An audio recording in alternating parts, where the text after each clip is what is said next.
क्रममा एकजना सरको कुरा चाहिँ सबैको आफ्नो दृष्टिकोण हुन्छ अरे। अब कसैले कसरी सेवा गर्दा ठिक हुन्छ, कसरी सेवा गर्दा ठिक हुन्छ भन्ने भन्नुहुन्छ। मेरो बुझाइ के छ भने जस्तै सेवा दिने क्रममा मानौँ जस्तै अब शिक्षाकै कुरा गरौँ हैन।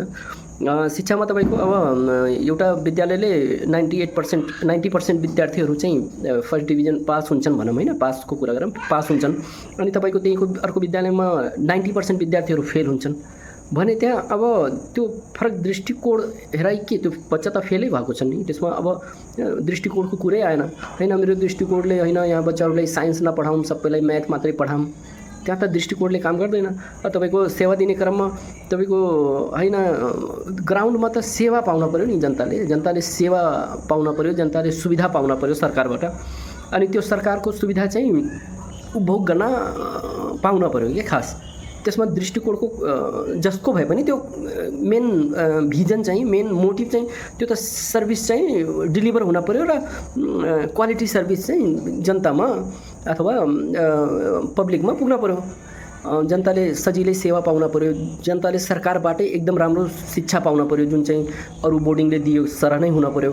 जनताले सरकारी अस्पतालमा पनि औषधिहरू, अस्पतालको सेवाहरू अरू प्राइभेटले दिए जस्तै पाउन पऱ्यो। अब त्यसमा फरक दृष्टिकोण त के राख्ने।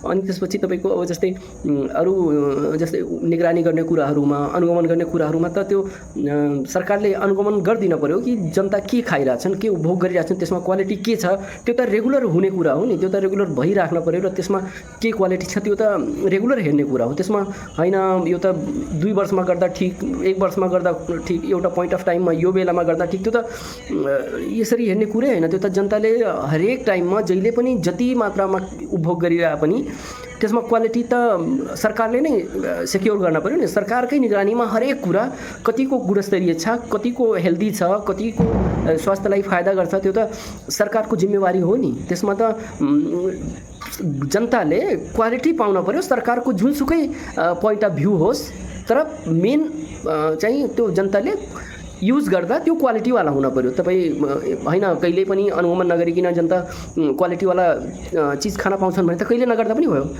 त्यो पोइन्ट अफ भ्यूको हिसाबले हेर्ने हो भने। तर के क्वालिटी अहिले डेलिभर भइरहेछ, अस्पतालको क्वालिटी के छ, शिक्षाको क्वालिटी के छ, के डेलिभर भइरहेछ र जनताले उपभोग गर्न कस्तो पाइरहेछन्, यदि त्यो क्वालिटीवाला छैन भने तपाईँको त्यो पोइन्ट अफ भ्यू जे भए पनि क्वालिटी त्यो ग्राउन्डमा छैन अहिले।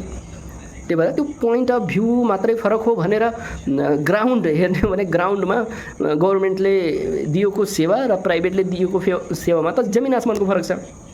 त्यही भएर त्यो हरेक कुरामा आफ्नो आफ्नो हेराइ हो भनेर यहाँ हेराइको कामै छैन। यहाँ त रियलमा ग्राउन्डमा जनताले सेवा गुणस्तरीय पाउनु पऱ्यो, त्यति मात्रै हो मेरो पोइन्ट अफ भ्यू है।